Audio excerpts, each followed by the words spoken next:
어제 저희가 다니엘서 9장 말씀을 이제 후반절 말씀은 저희가 보지를 못했습니다. 좀 간단하게만 살펴보고 지나갔으면 좋겠다. 왜냐하면 여러 가지 해석의 분분함이 있는 말씀이기 때문에 그렇다라고 생각합니다. 자, 여기 보면 9장 24절부터 한번 살펴보겠습니다. 9장 24절에 보면 네 백성과 네 거룩한 성을 위하여 일은 이레를 기한으로 정했다. 일은 이레. 이 이레라고 하는 말은 히브리어로 샤보아라고 하는 말이고요. 어, 한 주간, 그러니까 일주를 얘기하죠. 그래서 일은 이레라고 하면 70주 이렇게 해석할 수가 있습니다. 이 용어로만 보면 70주, 그러면 70주 곱하기 7일 하면 490일 이렇게 되죠. 근데 또 이 말씀을, 어, 예언을 해석하는 사람들의 입장에서 보면 1년으로 해석하기도 합니다. 근데 또 어떤 해석에서 보면 이 이래를, 이 샤보아라고 하는 단어를 7일, 한 주로 해석하기보다도 또 1일로 해석하기도 합니다. 그러면 이 샤보아라고 하는 단어가 이 일은 이래라고 하는 이 단어가 어, 한 주인가 아니면 하루인가 아니면 1년인가에 따라서 그 해석의 결과가 달라지기도 합니다. 그러므로 이 다니엘서 9장에 그 일은 일에 70주야라고 하는 이 단어를 우리가 해석할 때 굉장히 조심해야 되고요. 25절에 보면 이런 말씀이 나옵니다. 그러므로 너는 깨달아 알지니라 예루살렘을 중건하라는 영이 나타날 때부터 기름 부음 받은 자, 한 왕이 일어난다. 그 왕이 일어나기까지 일곱 이레와 예순두 이레가 끝날 것이다. 그러니까 7이레와 62이레가 지나갈 것이다. 그 곤란한 동안에 성이 중건되어 광장과 거리가 세워질 것이며 예순두 이레, 이 예순두 이레가 지난 후에 기름 부음 받은 자가 끊어져 없어질 것이며 장차 한 왕의 백성이 와서 성읍과 성소를 무너뜨리고 마지막은 홍수에 휩쓸림 같을 것이며 끝까지 전쟁이 있을 것이다. 황폐할 것이 작정되었다. 그가 장차 많은 사람들과 더불어 한 일해 동안에 또 한 일해가 나옵니다. 일일해 동안에 언약을 굳게 믿고 그가 그 일해의 절반에 제사와 예물을 금지할 것이며 그러니까 이 일해의 그러니까 절반 그러니까 3.5일이죠. 3.5일에 0.5일이죠. 0.5일에 금지할 것이며 포악하여 가능한 것이 날개를 의지하여 설 것이며 또 이미 정한 종말까지 진노가 황폐하게 한 자에게 쏟아지리라 그렇게 말하고 있습니다. 자 여기서 보면 여기 한 왕, 또 여기서 보면 또 한 왕 이렇게 나오죠. 그래서 25절, 26절에 있는 그 한 왕은 누구를 의미하는 것일까? 그가 했던 일은 뭐냐면 성읍과 성소를 무너뜨렸고 제사와 예물을 금지했다. 사실 역사적으로 보면은 그 이제 벨사살 왕 이후에 벨사살 왕 이후에 그 바벨론의 마지막 그 벨사살 왕 이후에 그 네 명의 장군이 그 나라를 네 개 나라로 나눠버리죠. 그래서 지중해를 중심으로 해서 북쪽 그리고 북서쪽, 북동쪽 그리고 지금의 이스라엘과 그 시리아, 요르단까지 그리고 지금 남쪽에 그 이집트를 중심으로 그래서 총 네개의그 땅을 네 명의 장군이 분리해서 통치합니다. 그때 이스라엘의 성소와 성읍에 영향을 줄 수 있었던 왕, 그 장군은 안티오커스라고 하는 왕인데 이 사람은 굉장히 잔인했고 굉장히 포악했습니다. 오늘 이 말씀에 보면 26절에 성읍과 성소를 무너뜨린다. 27절에 제사와 예물을 금지하고 포악하고 가증하다. 그리고 이 모든 단어를 보면 안티오커스 왕을 어, 의미한다. 그는 실제적으로 그 어, 이스라엘 백성들의 성소와 성읍 그리고 제사와 또 예물 드리는 것을 금지하고 심지어 이스라엘 백성들로 하여금 그들이 에, 예물로 바쳐서 안 되는 그 음식법에 의해서 예물로 바쳐서 안 되는 제물 돼지를 하나님께 바치도록 강요했던 사람이 바로 이 안티오커스입니다.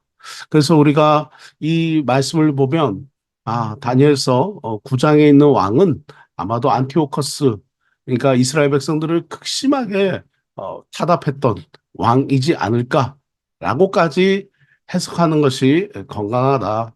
그러면 이 6, 7일에 62일에 2일에 1일에 뭐 이런 내용들은 그러면 어떤 해석들로 우리가 살펴봐야 하는가 하는 것에 대해서도 우리가 조금 생각해 볼 수가 있습니다.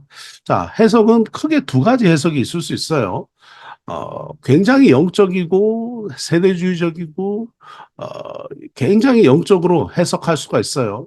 그러니까 종말론에 있어서 종말론에 대한 해석을 세대주의와 영적으로 해석하는 사람들이 주로 주장하는 내용이 여기에 지금 나와 있어요. 자, 71회를 이렇게 해석합니다. 근데 이 해석은 우리가 주의 그리고 경계 할 해석으로 우리가 살펴봐야 합니다.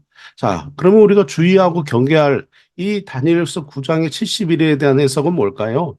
자, 7일에가 이렇게 다니엘서 25절에 9장 25절 뭐 이 내용들은 거의 비슷합니다. 그런데 이 해석을 하시는 분들이 하는 이야기 중에 중간 공백기 이런 얘기가 있어요. 이 해석에서 이분들이 하는 해석은 공중휴거 이런 것들을 주장하시기도 합니다. 이런 이론으로 주장하기도 합니다. 그리고 마지막에 7일에서는 7년 대환란 이런 주장하기도 합니다. 자, 7일에를 이 해석에서는 어떻게 얘기하냐면 포로에서 돌아와서 성전이 수축될 때까지다. 62일에는 예루살렘 성전이 수축되고 예수님이 탄생하실 때까지다. 자, 요 얘기는 뭐냐면 이 72일에를 한 주로 해석한 게 아니에요. 1년으로 해석한 거. 그래서 70일에가 62일에다. 그러면은 이 62일에를 한 일회를 1년으로 해석하기도 한 거죠. 그러면 한 주를 한 1년으로 그렇게 해서 490년까지. 그러니까 62 곱하기 7년 해서 40 70년, 71에 곱하기 7년, 77, 49, 490년으로 해석하기도 합니다. 근데 이런 해석들은 우리가 조금 주의해야 된다. 그래서 어, 다니엘서 9장에 이 71회를 해석할 때 종말론적으로 세계 역사를 해석하는 경우가 있다. 이 파란색은 우리가 좀 주의할 해석들입니다. 여러분들이 신앙생활 하시다가 7년 대환란이란 단어와 그리고 공중휴거라고 하는 이런 이론이 나올 때 어, 정말 정확하게 이해하고 주장하시는지 아니면 그냥 어떤 책에 있는 것을 그대로 옮겨서 해석하는지 다시 한번 더 주의할 필요가 있다. 그러면 우리가 바람직하게 건강하게 해석해야 될 내용은 뭘까요? 바로 이 노란색에 있는 내용입니다.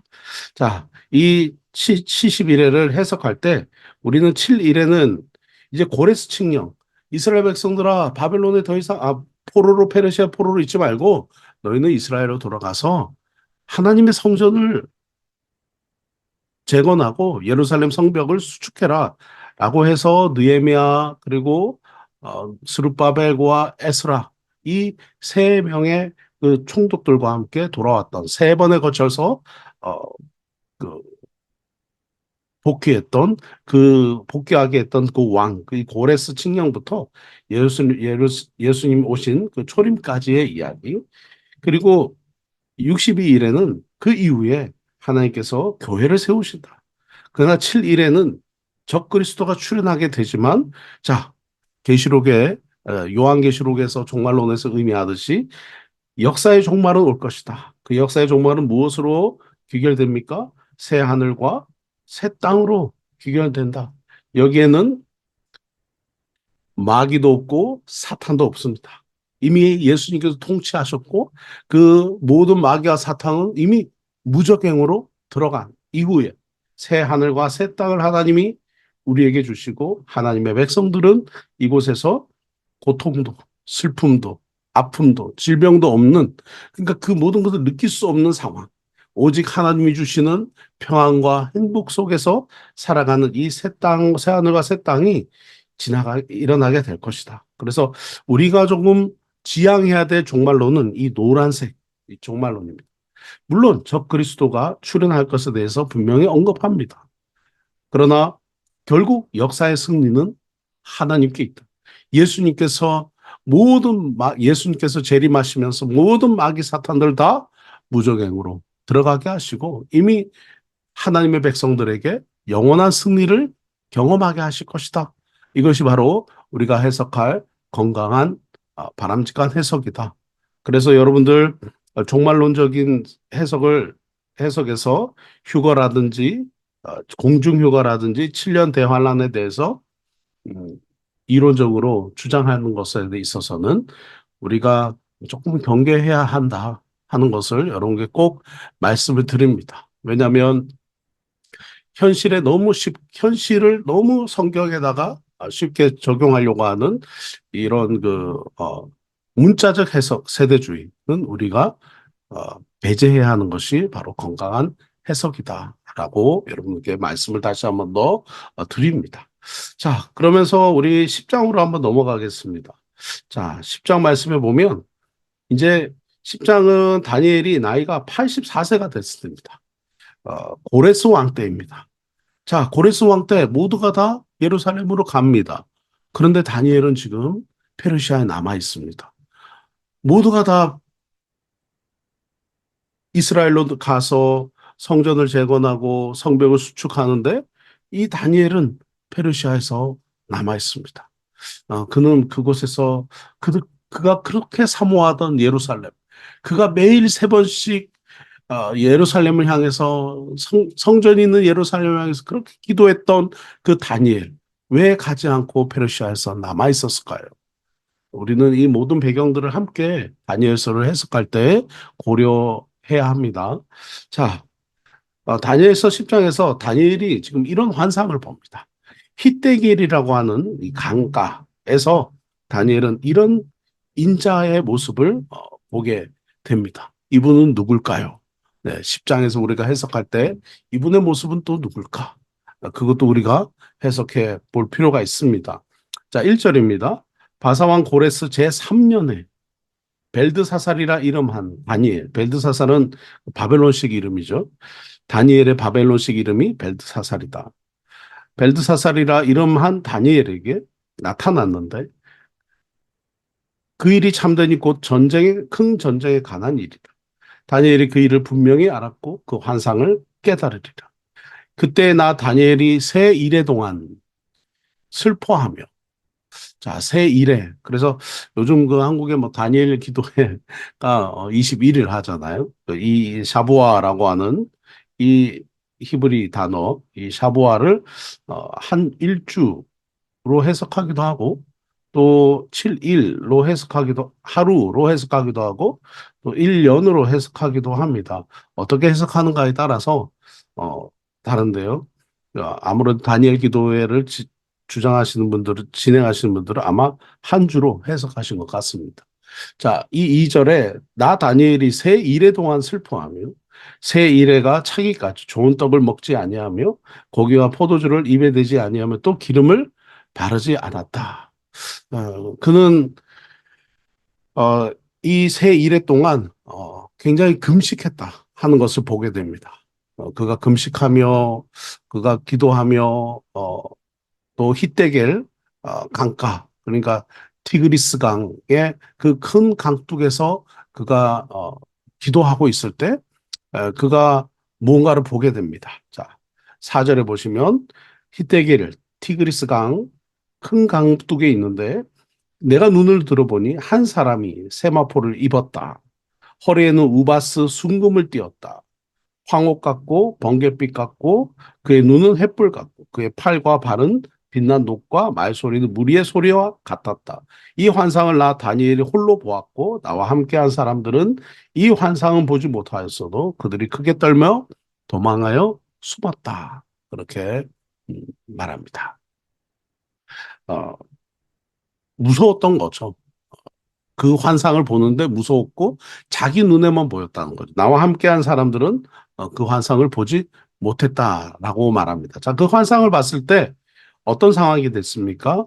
8절에 보면 큰 환상을 볼 때 내 몸에 힘이 빠졌고 나의 아름다운 빛이 변하여 썩은 듯하였고 나의 힘이 다 없어졌으나 그냥 완전히 그냥 어, 이렇게 뭐라고 할까요? 그냥 온몸이 힘이 빠진 상태. 근데 이 구절에 보면 내가 그의 음성을 들었는데 그의 음성을 들을 때 내가 얼굴을 땅에 대고 깊이 잠이 들었다. 그렇게 말합니다. 어, 자, 이제부터 우리가 좀 주목하고 싶습니다. 10절에 보면 한 손이 있어 나를 어루만졌다.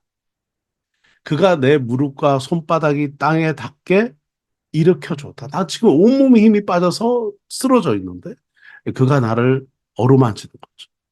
그리고 내 무릎과 손바닥이 땅에 닿게 일으켜주고 그리고 그분이 말씀하시는 거죠. 11절에 큰 은총을 받은 사람 다니엘아 내가 네게 이르는 말을 깨닫고 일어서라. 내가 네게 보내심을 받았느니라. 이렇게 얘기합니다. 그러면 12절에 다니엘아 두려워하지 마라. 네가 깨달으라 하여 내 하나님 앞에 스스로 겸비하기 한 첫날 그러니까 새 일해 동안 금식하며 기도할 때 그 이미 첫날에 네 말이 응답을 받았다. 할렐루야. 너무 놀랍죠. 내가 네 말로 말미암아 왔느니라. 사랑하는 여러분, 저와 여러분은 어떻습니까?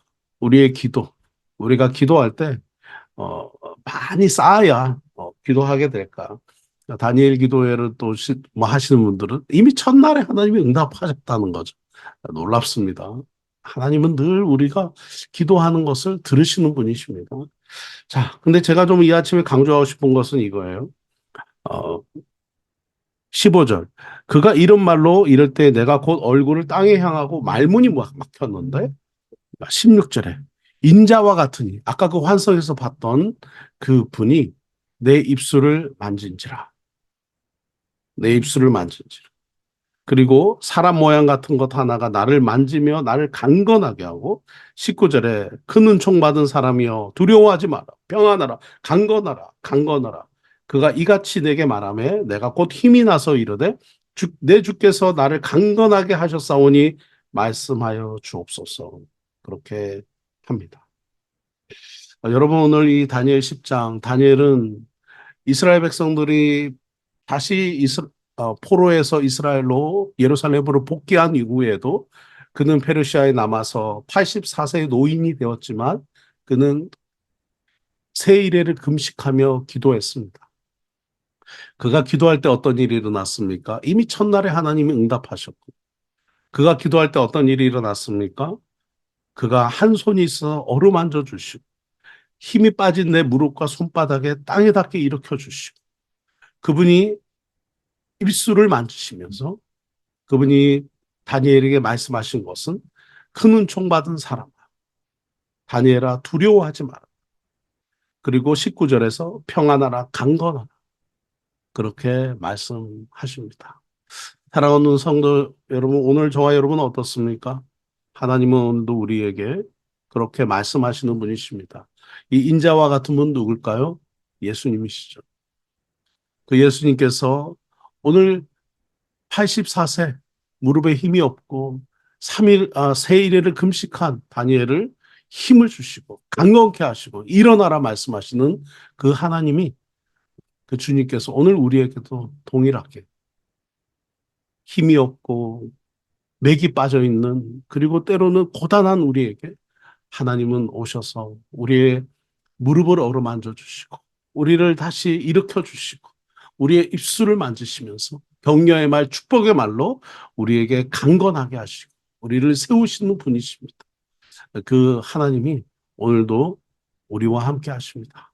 그리고 우리 안에 성령으로 함께 하십니다.